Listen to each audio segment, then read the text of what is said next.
Hey, Gator Nation. Welcome to episode 6 of Pod of the People, the show where we take your questions and try to provide our answers to them, whether you might like to hear what they are or not. But with that being said, guys, as always, I'm Hirsch, and with me is the man Wes Was good. and CJ the man McCann. What's going on? And we're going to get right into it, guys. As always, the Pod of the People is a YouTube exclusive show. And as you see the header above, go ahead and if you haven't already, hit that subscribe button, man. It helps us out so much, and we really appreciate it. There's so many of you out there that are watching this video that aren't already subscribed, and I mean, why? Why wouldn't you?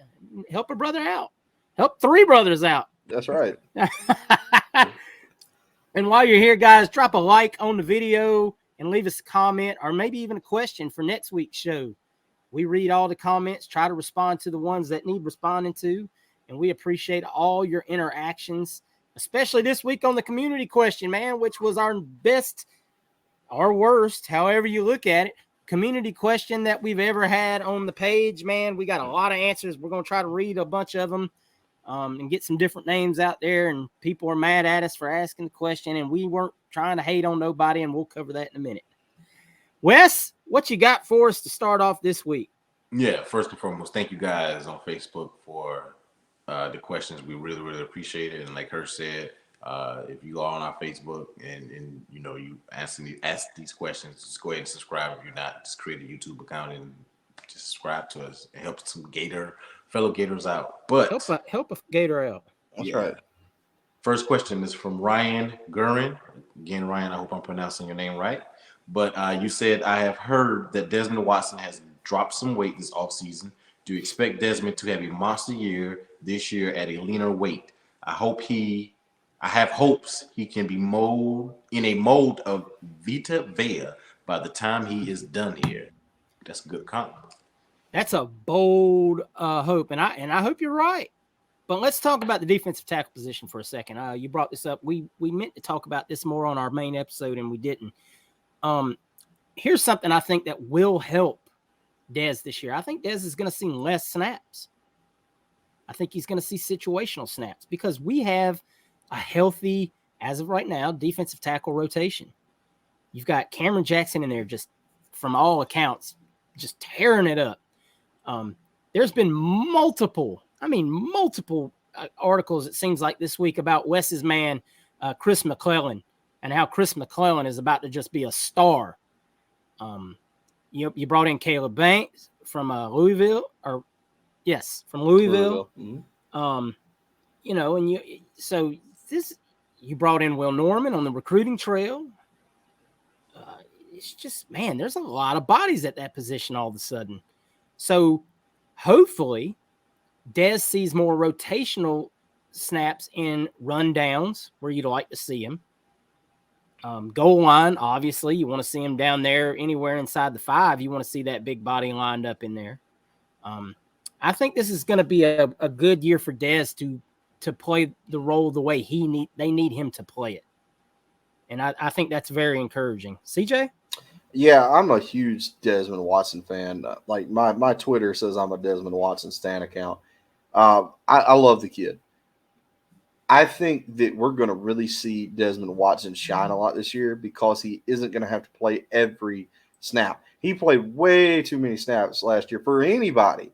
Most of the kids on the team did, and that's not good. We're going to see Desmond Watson do more things and more like in the mold of what he did against South Carolina to Spencer Rattler, or what he did against Beatty or what was his name? Beatty played for USF, something like that. Yeah. The running back he picked up over his head, whatever. And we're going to see him make more just explosive plays like that because he's going to be limited into situation where he really is going to thrive. So you're really going to see Desmond Watson as come in like this like mythical figure, kind of like what Georgia did with their guy Davis, and come in there just like, oh my God, here comes this monster off the bench, and he's going to come in and make a monster play, and then he's just going to kind of vanish for a few more plays, and then he's going to come back and do something again like that because you're going to be able to keep him fresh. Because every time you saw Desmond Watson do something last year, it's because he was a fresh Desmond Watson. He wasn't tired. He wasn't exhausted. He could just come in and overpower people and manhandle people. And now you've got three other guys with Will Norman, who looks like a freaking Greek god coming into practice. The dude looks like he's chiseled out of freaking stone. So you've got three guys coming in to take that nose tackle spot, kind of take some of the heat off of Desmond and let him just come in and do monster Desmond Watson things. Yep, good points, guys. You guys covered. I won't add anything in there. I'm looking for another good year from Desmond as well. Our D tackle situation looks a whole lot better than it did last year, so that's good. This one is from Will Watterson. He says, "What's the offensive play call situation going to look like? You go from a running quarterback to a traditional pocket passer. That's a huge difference in quarterback skills." CJ, you want to start with that? I've seen Graham Mertz do some running stuff at Wisconsin. I don't think he can't run. He's not Anthony Richardson, but who is Anthony Richardson? You know what I mean? So I think that there's still going to be some design run plays for the quarterback for sure. Maybe even some stuff just built for like Max Brown to come in and do like a run plan. So we could see those kind of things. I think you're going to just lean on your running backs. You got I'm going to go ahead and coin the name. We've got 3 Louisiana guys in the back. I'm going to call it the Holy Trinity. Anybody in Louisiana knows the Holy Trinity is celery, bell pepper, and onion in the gumbo. So we're going to call those boys the Holy Trinity. I guarantee. Yeah, that's right. They're going to put a little limb yap on it, a little extra. And they're going to get in there, and I think we're going to see a lot of those guys just toting the rock. And then we're just going to let Graham Mertz do, Graham Mertz stuff and make sure he can just hit those 8-yard slants to guys like Andy Jean and Ricky Pearsall and let those athletes just show you why they're playing wide receiver. So, yeah, I think the offense is definitely going to look different. But there was a lot of times last year where Anthony Richardson was really relied on as a pass-heavy guy, and we ran a lot of pass-heavy stuff with Anthony Richardson at times last year. You can look at a few different games that we did at Vanderbilt, LSU. So there's definitely in the mold. There's definitely in the playbook. But I think we're just going to lean more on your running backs to do most of the heavy lifting. I really hope we just see, like we've talked about this. We had receivers running open last season. Like they were open. I'm hoping that having a quarterback, and this is not a knock on Anthony Richardson. Anthony Richardson played 15 college games as a starter. Graham Mertz has played a significant amount of more football than Anthony Richardson has. So I'm just hoping that a quarterback that, as Billy Napier talked about, has come in and done everything you would want from your quarterback to do, learn the playbook, practice, with his offensive weapons and become a leader, that you see Graham Mertz also with some newly added offensive weapons, Andy Jean, like we've heard about, Mizell, Eugene Wilson, Arliss Boardingham. Just hit the easy passes, man. Hit the easy passes. Get some of those guys out of the box that are expecting the run, because that was the biggest problem the run game had last year.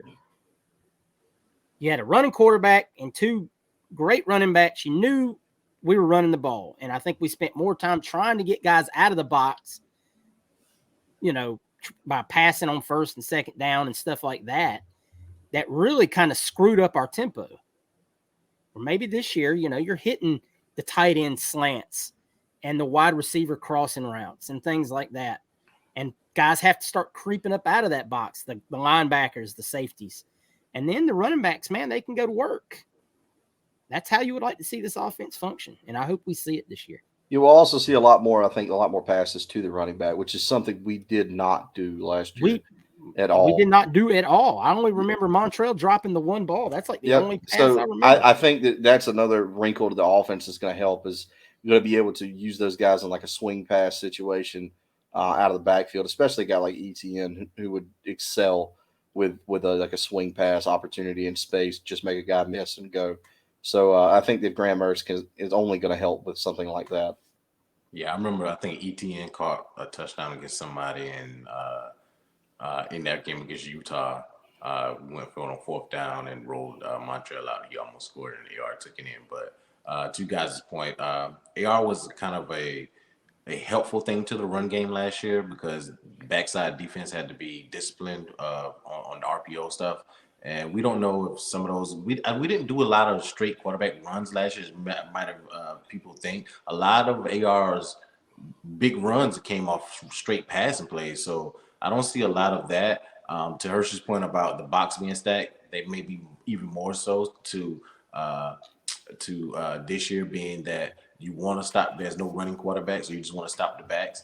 But like you guys stated, some of those easy passes have to be hit on. It was kind of two ways. Some guys dropped some passes. Sometimes AR just didn't put enough touch on the ball, especially on those slants. They to me were too hot. So hopefully we can maximize the open receiver, because there was some guys running openly in between the hedges there. So on a lot of seams. So hopefully we hit on those and have those light boxes to make it life easier on Trevor and Montrell.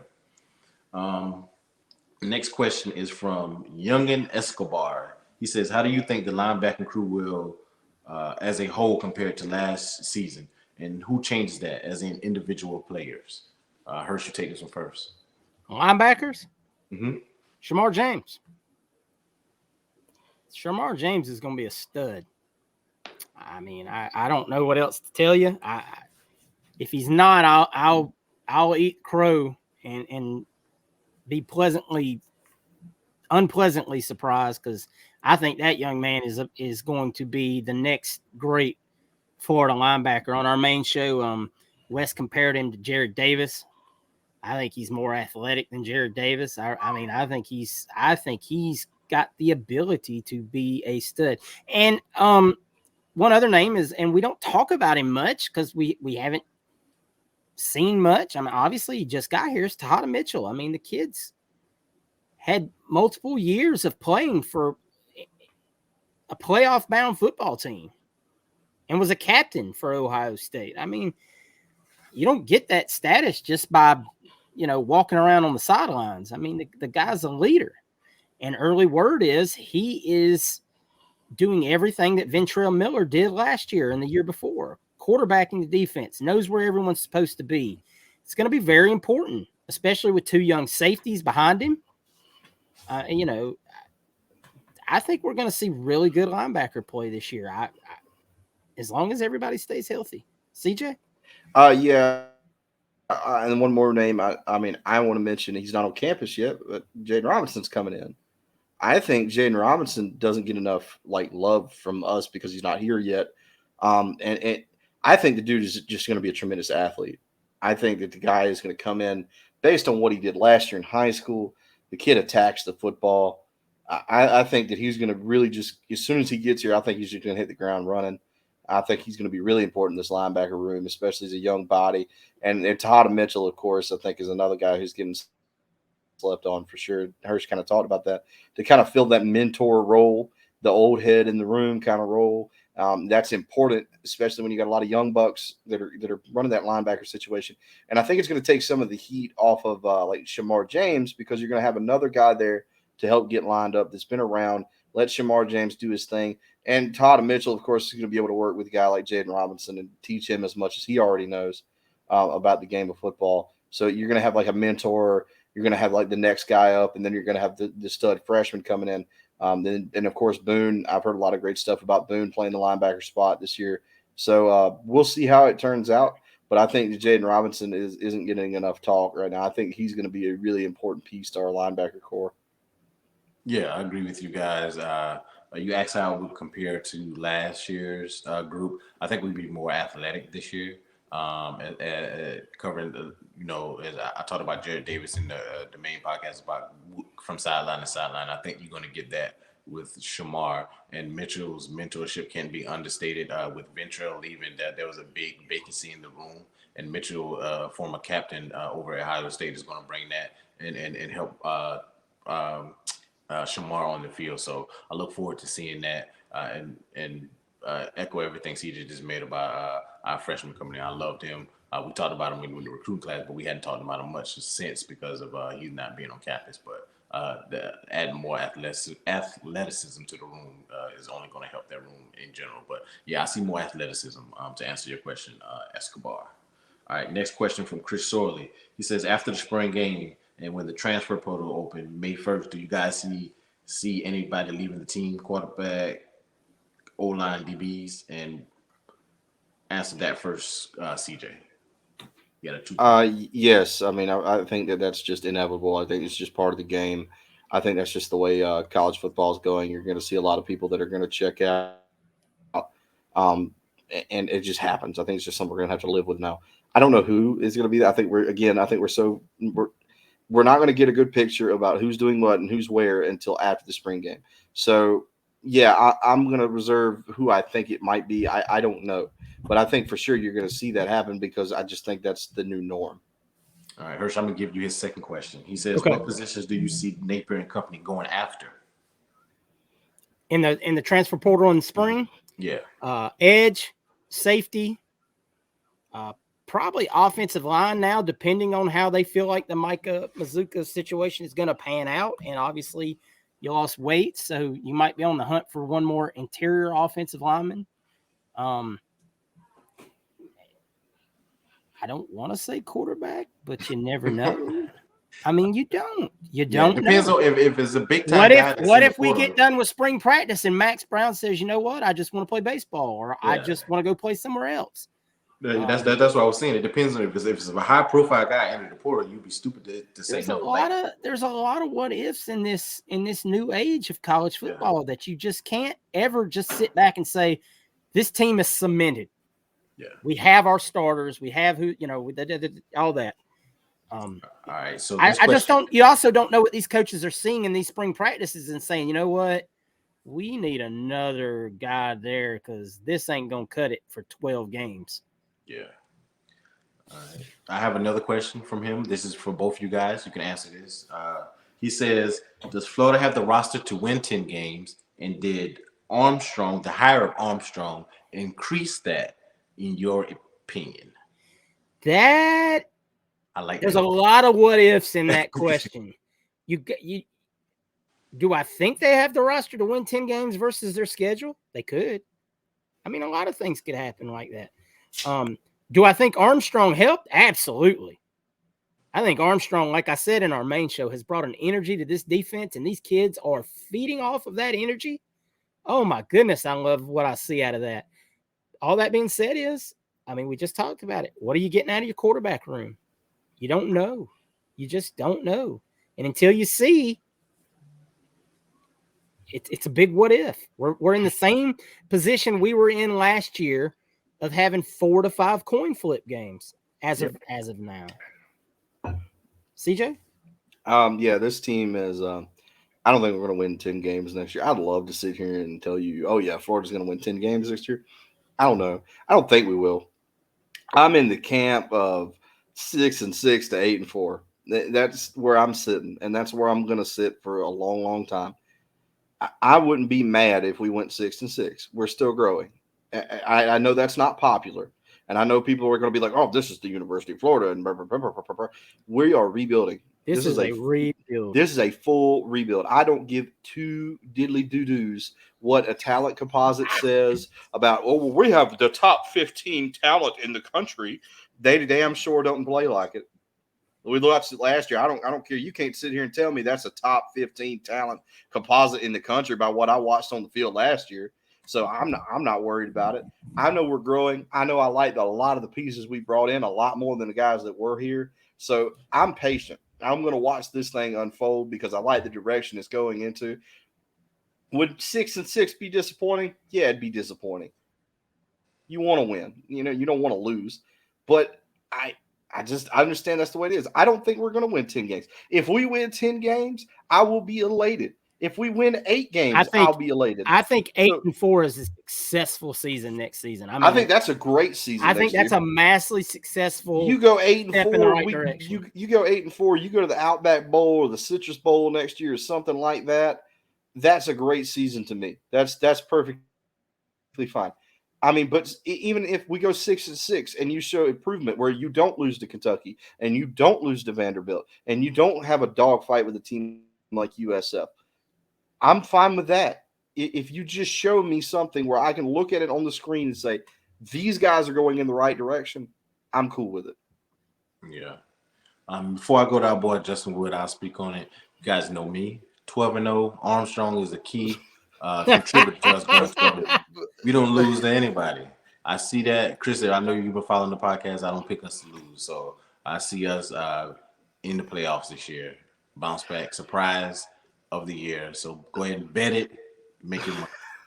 Prize Picks is out there. All right. Wes saw Mertz pull up in the Range Rover, and he said, "That's it. That's all I need to see. That's all I need to see." He arrives in class. Let's go. 12-0. We got 4 questions left, 3 from Justin Wood. So I'm gonna split Justin's questions up like I did Chris's. I'm gonna give you each one of Justin's, and then the last one you guys can split up. Justin Wood says, "Do you for you, CJ, the first one? Do you think there is any chance Florida targets any Southern Miss players because that's where Armstrong was in the portal?" Maybe. I don't know. I don't know Southern enough Miss about. was not a good football Southern team. Miss was not a great football team. If we're having to scrounge them for talent, I'm a little worried. There might be a player on the team that that just Armstrong is really committed to. Like, I don't care what you saw from these kids. This kid can play. I know he can. He was a bright spot. And if that's a decision that we make, that's great. But right now, I don't know. That could definitely happen. But there's no kids that I know of from the portal, and there's no kids that I've heard, a rumor of. I really don't feel like Armstrong was there long enough to really have a bunch of his kids either. So we'll see for sure, but I don't think that's likely right now. Yeah, maybe he made some great relationships in the 1 month he was at Bama. Let's look at that. Let's get some of those kids. Can we get a linebacker from Alabama? That last question, well, it's not his last question, but I'm gonna save that one for last. So I'll split the questions up. But he asked a baseball question. I'll leave for CJ as well. Oh, all right. So Hirsch, I'm gonna give you his other question, and then I do the Jay Stubbins had a question. I'll give you that one too, Hirsch, and then CJ can ask him just a baseball question. So he said, "What would be impressive? What would be an impressive performance for you guys from Mertz in the spring game that would change your look on the upcoming season, Hirsch?" Complete passes to the offensive side of the ball. I don't think. Here's the thing, and these things are geared not to be, they're very much geared for like the offense to look good, and I just want to see him make competent passes, make good reads, hit his receivers in stride. Like CJ said earlier, maybe throw a pass or two to the running backs would be really good. I'd love to see that. I don't take a lot of stock out of the spring game unless he looks awful. Yeah. Then if he looks awful in the spring game, then I'm going to be worried. Yeah, that's what I was going to say, Justin. Before I head over to your baseball question with CJ, I feel like we're going to hear more. The more I hear from scrimmages of how I'm looking would be a better indication than the spring game, because I feel like in the spring game, the defense is probably going to play some base defense and not, they're not scheming. Even though they should probably be in man, they might be in a zone defense. And we running man beaters and they don't check out of anything, or they're in man defense and we running a zone offense to combat that. So I don't think you're going to see a lot of checking from the defense. There's going to probably be some base form of defense that allows the offense to capitalize. So you're not going to get really much out of there, but I would get more a feel for him what I hear from the scrimmages. Baseball question to you, CJ. He says, "Do you ever think Florida's pitching staff will ever stop being helter-skelter and become dominant like we thought they should be at the start of the year?" I think you're starting to kind of see that transition. I don't know if we'll ever be dominant, like board to board. I know we have 3 really good starters. I know Kevin O'Sullivan feels like this is probably his best starting rotation he's ever had. He's got 3 really good prospects starting. The bullpen is starting to really turn around from what I've watched over the last few games. You've seen a kid like Philip Abner, who last year Philip Abner was rough. They came in and had some rough starters, but Philip Abner has come in and it really started to come into his own. And the kid was a great prospect coming out of high school. He had like a .56 ERA, which is nuts. Like nobody's hitting anything he's throwing them. He's coming now. He's kind of transitioning. So you see kids like him to try to make that next step. You see Ficarota is really starting to pick his stuff up. Nesbitt's getting a little better. We're still waiting on Coppola to get back. He's injured. I think Coppola is going to be a great addition to the pen. Neely has gotten his stuff together. Neely's looked much better. So I don't know if it will ever be like level of 2017, pitching staff, Byrne and Singer and those kind of guys. I don't know if it's going to be like that, but I think that it's going to be a pretty good pitching staff. And luckily for us, we've got such a dominant lineup in the batting order that it kind of takes some of the heat off the pitching too. It makes them where they can kind of relax a little more because they know that their lineup can get 3, 4, 5, 6 runs in an inning and not bat an eye. So I think we're going to see them progress, but I'm not going to sit here and tell you they're going to be dominant because I don't know. All right. Last question for you, Hirsch. This is from Jay Stubbins. We kind of already hit one part of it, so you can just you might not be long on this one. He says, who do you think needs to step or hit the portal? He says for him, it's Jalen Humphreys. I don't hear his name or anything on practice notes anywhere. I don't want to say anybody needs to hit the portal. You don't know what these coaches are telling these kids right now. I mean, you don't know what they're seeing from them in practice. You don't know who's dealing with a nagging injury. There's a lot of that stuff going on. Like we said earlier in the show, there will be kids that go. There'll probably be 2 or 3 that are no-brainers, and then there'll probably be one that you're like, whoa, I didn't see that coming, because it just seems to be the nature of how things are now. It only takes one kid getting his feelings hurt that he's a certain place on the depth chart, and in this day and age, well, I'm going to go somewhere where I can play this now. And, it wouldn't surprise me maybe to see a little bit more attrition maybe in the secondary. I mean, some of these kids ain't going to play. Some of the, that are, and maybe 1 or 2 kids down the wide receiver depth chart as well, especially when you see Andy Jean out there rocketing up the depth chart, it appears. I could see one of those guys that you don't expect all of a sudden just say, well, I'd like to go ahead and enter my name in the portal. And it sucks, but that's where we're at. That's it as far as the part of the people questions. All right, guys. It's time for the community question. Oh, jeez. Oh, man, we took a little heat on this community question, guys. We opened up Pandora's box. The community question this week was, which Gator prospect turned out to be the biggest disappointment when he got to campus? Okay, let us first preface this. Maybe that should have been worded, didn't live up to his ranking or something of that nature. Because we're not out here trying to bash the kids. We're not saying they were complete bust, even though you may say that. And we say it all the time. It's a part of the game. Hey, that kid was a bust. You can say it when they get to the NFL, but apparently you can't say it about it when they were in college. Like it's just all of a sudden, well, yes, I know they all played their heart out for the Gators, and we thank them for that. But the nature of the beast is you come in with a certain rating. If kids weren't rated, we wouldn't say, oh, they were disappointed. Right. I mean, it's plain and simple. We put a number on these kids before they ever get to college. They have a number attached to them. Think about that. These young men come in with a certain amount of pressure due to a number that some dudes in a damn conference room or however the hell they do it sit around and say, well, we think he's number 122.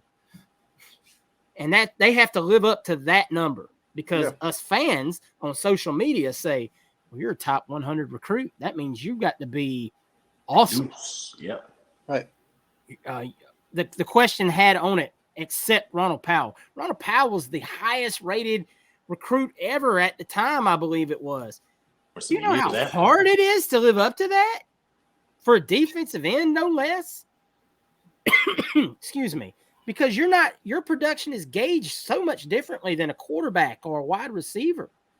Ronald Powell went on to play in the NFL for several years. He dealt with some injuries. He just, it happens. Was Ronald Powell the Jamarcus Russell type of bust? No. He was a disappointment due to his ranking.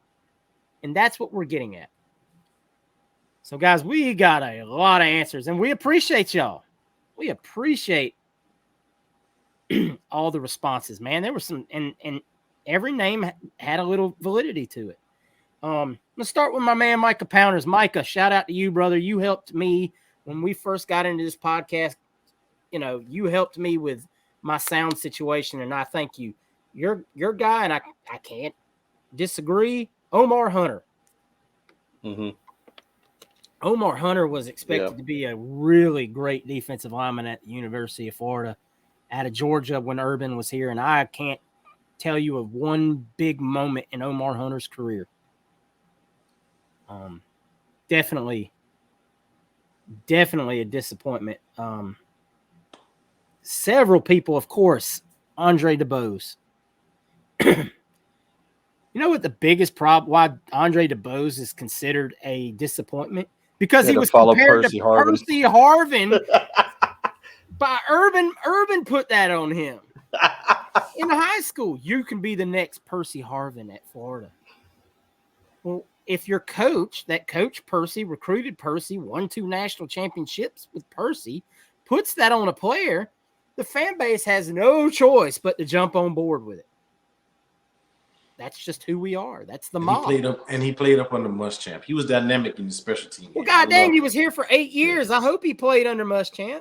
DeBose, that's the thing. DeBose wasn't a bad player. No. Like he was hampered by injuries. Mm-hmm. And he wasn't Percy Harvin.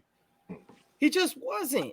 And even still, DeBose is still talked about like a pretty prominent figure all the time. People bring him up all the time because he's the longest player. I think he's the all-time. I think he's the all-time either punt return or kick return. I think he's the all-time leader. I mean, he was a great player. I mean, he did great things, but he wasn't Percy, and that's tough. If Andre DeBose had been a 4-star wide receiver, and whatever, we would look at him in a much better light. Jay Miller said CeCe Jefferson. Guys, would you consider CeCe a disappointment? CeCe was hyped a lot, but CeCe had a lot of injuries he had to fight, man. When CeCe was on the field, though, and he was healthy, he was a hell of a player. I mean, just stuff happened, and I hated it for him. The 5-star rating gets this guy. He played solid all 4 years. He was in that good rotation back in, I think, 2016 with all those guys with Bullard and those guys on the D-line and McAllister and Brian Cox Jr. and all those guys. So Taven Bryan. Yeah, all that. And was it Joey Ivy? Joey Ivy and all those guys. Yeah. Joey Ivy, Georgia Sherritt, those guys coming off the edge. I mean, yeah, he was solid. I wouldn't call it. It's the 5-star. It's like what her saying. It's the 5-star ranking. He was a solid player. It's like it wasn't like he was benched or anything like that. You expect him to come in, put up some great numbers, and go to the NFL, and that didn't happen for him. Right. Our man Sauce, love you, brother. Thank you for your support always. Go check out Sauce's podcast if you're into shoes. The Sauce Kick Pod. Man knows shoes like nobody I know. Threw us a couple of names. Ahmad Fullwood. I can't disagree with that, brother. Ahmad Fullwood was he was our Ermon Lane. Yeah. And another guy he threw in there, and a lot of people use this guy as well. We expected big things. Emory Jones. Yeah. Oh my goodness gracious almighty. Emory, we just all expected that Mullen was gonna turn this kid into Superman, and he just never learned how to read a defense.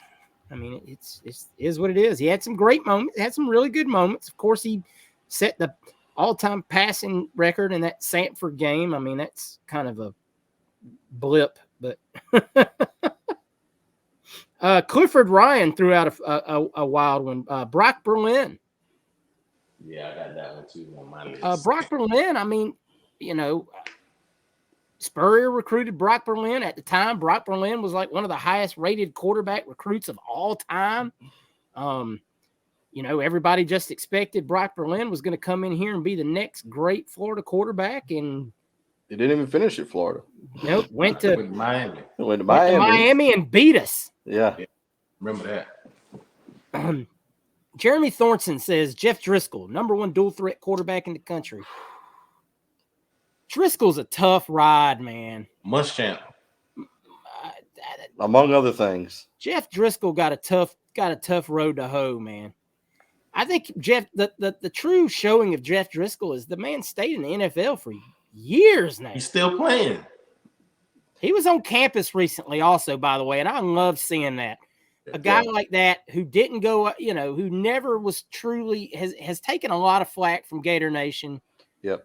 I'm glad he wasn't here during the social media era. Oh man. Oh, God, that poor man. I mean, poor Driscoll. The kid he played for some terrible offensive coordinators. Oh. And he was one Jordan Reed fumble away from probably playing in the national championship, which is crazy. I get it, Gator Nation. Sometimes you have to look at the bigger sum of the parts. I think you expect a lot, but once again, these kids are attached to number, and they have to live up to that number. Yeah. Let's see here. A lot of people, Grady Richardson brings this up, and a lot of people bring this up. Chris Steele. Yeah. I have to assume by the way the situation went down, Chris Steele was kind of a disappointment because he didn't stay. Yeah, that's one that's definitely just disappointed. This isn't even like bashing Chris Steele. This is just like talking about the situation. When you get a guy like Chris Steele, he was like a big deal. I remember it was on ESPN, his commitment ceremony, and it was like really a big get for Dan Mullen at the time with this guy, and he never plays it down for us. Yeah, he was supposed to be paired with Elam.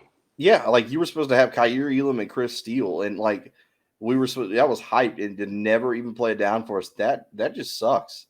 That's just disappointing. It's just another linchpin in the Mullen era. Yeah.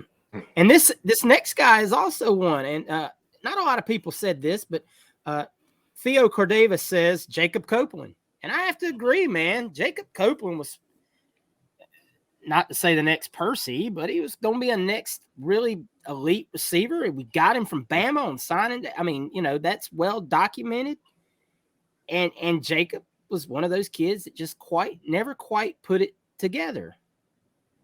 He definitely flashed. Like he has the tools. The kid has the tools. You saw him on his pro day. I mean, or watched like the USF tape with Anthony Richardson throwing the ball. I mean, there was just some stuff in there with Jacob Copeland. I was super excited when we got him. Like I was thrilled. The kid he had a lot of the tools. It just didn't all work out. It just happens. I mean, that's just the way it is. The kid was insanely talented. Definitely not a bad player, but just not what he was billed to be. Yeah, and a lot of other people added this one, and this one's going to be mine as well. Jeff Brantley. Oh, John Brantley. I got stuck with Jeff Driscoll in my mind, and now I'm switching gears. John Brantley was a Gatorade Player of the Year, a Gator legacy, 5-star recruit out of Texas, signed in the same class as Cam, obviously. Oh my God! You just thought, we're going to go from Tebow to John Brantley, and John Brantley's Gatorade Player of the Year. He's going to be fantastic. And poor John Brantley just never quite had it. Maybe it was the pressure of following Tebow. Maybe that, you never quite know what messes with a player's mentals. You hate to see it. You want all these kids to succeed and succeed at a high level so they can go on to the NFL. But poor John, man, he never had it. And the fan base it was a bad time to be the quarterback following Tim Tebow. Yeah. Yeah. And I don't think anybody, unless it was 2010 Auburn Cam Newton that had been there to do that, I don't think anybody was ever going to get a fair shake in that spot. Well, and you mentioned had to Cam, follow Tim Tebow. And I think what Cam ended up doing just put more more heat on Brantley because it could have been Cam. It should have been camp, Yeah. Golly, I feel so bad for that kid, man. Yeah, I hated it for John. Wes, He wanted to be a Gator. yours? I'm gonna read off the guys on here right quick and what they said. We don't have to talk about them, but it'd be some oohs and ahs because they have some kind of different names. Timothy Carter said C.C. Jefferson and Antonius Clayton. I forgot about Clayton there. David Hunt said he said Richardson, and him and Ryan Gurn had a back and forth for a while about that, comparing Brantley and Richardson to each other.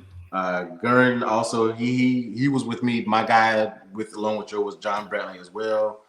He also Ryan also said Carl Moore. I forgot about Carl Moore. Oh, Carl Moore is a good one. Yeah. Bill Marchese said Brock Berlin as well. Will Watterson went with Brantley. Brock Berlin by James McDonald. Jay Stubbins said class of 2000 running back Willie Green from was he Osceola? Stud prep running back, but injuries hurt his career. He said he came out. He was the number one player when he came out. Charles Sapp says Stephen Ship. Justin Woods said unpopular opinion, but I was really high on Ingle Martin. I was disappointed when he didn't work out. Chris said that too. Yeah. Yeah. Shout out to Christopher Zen. Yeah, he was saying because he got beat up by Chris Lee. Dwayne Williams also said Brock Berlin hands down. James Carter, Anthony Richardson. But yeah, my guy was John Brantley. That was my guy. So you guys both went Brantley. I'm gonna go out of left field here, and I'm gonna say Mark Thompson, number one JUCO running back, comes in. He had a lot of hype. I remember getting Mark Thompson, and it's like this is a Matt Jones guy. Matt Jones at least went to the NFL, and Matt Jones at least had some like great moments.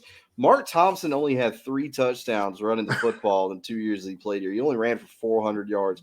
He came in, and I remember him being promoted as like, this is an Alabama-style back.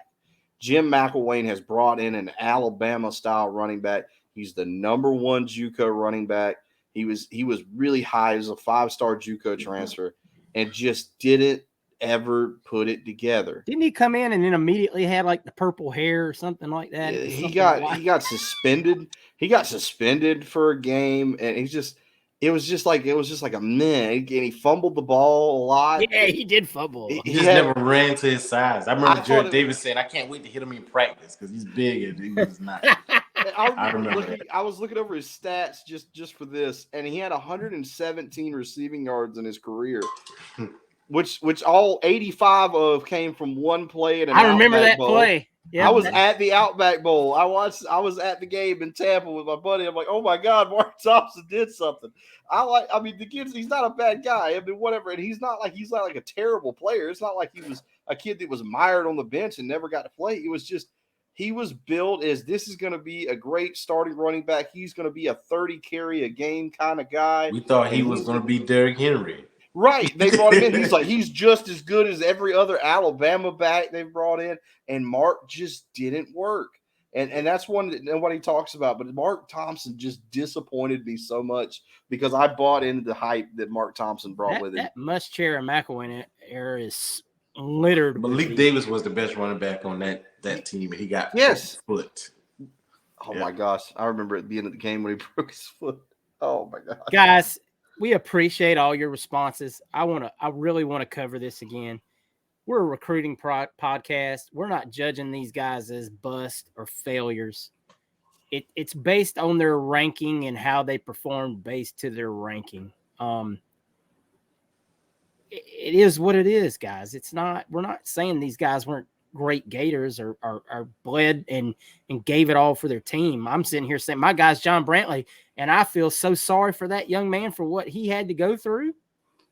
I hate it that these kids, that they may not live up to this weight that's put on their shoulders, not necessarily by a fan base, but by a number tagged to them before they even hit the campus. It also goes to show that all these recruiting places are always right. So you can't always stars do matter, but not all the time. And this is something I want people, and furthermore, this is something I want people to think about going forward when DJ Lagway hits this campus. DJ Lagway is going to hit this campus with the weight of 6 million or however many of it is Gator fans on his shoulders. He's going to be the savior, the second coming of this, that, and the other, the guy that brings Gator football back. He's going to be labeled with so many things. And he hasn't thrown a pass in his senior season of high school yet. So just remember that when you're, this kid sucks. He's not what he was built out to be. Just, take a step back and realize, man, that these young men, they don't put the number on themselves. Yeah, and definitely. and in most cases, especially when they're that high, they don't go to the school and say, hey, recruit me. The school comes to them. Right. I mean, you're gonna have to be patient, especially don't bash the kids. Yeah. Don't get them openly bash the kids. We could talk about it kids 10 years later. We could talk about it and stuff. Yeah, the guys we're talking about now are grown men, and they'll tell you, I didn't live up to my expectations. Right. We're not. Once again, none of this was done with a malice. Could it have maybe been worded a different way? Certainly. I expect grown folks to look at things and take it as such. Maybe sometimes I shouldn't assume that, because people, in the social media age, this is what we do. We oh my God, you're bashing these kids. No. You'll never see me say, oh, that guy was trash. I can't believe I can't believe we wasted a scholarship on that. It is what it is. Definitely. Guys, we appreciate so much all your interactions. Once again, another great week of interactions and great questions. Keep them coming for next week. We'll do it all over again. Make sure if you're watching this and you haven't already, like we said at the beginning, you haven't subscribed, look up, man, right there. It's right there. Subscribe. We need more from you guys. We're asking just a little bit. We got 2,000 followers on Twitter and 364 subscribers. The math ain't mathing. That's right. Ain't adding up. So guys, hit the subscribe button, drop a like, leave us a question for next week. We'll read them off. And until next week, guys, we love you. Go Gators. Go Gators. Go Gators.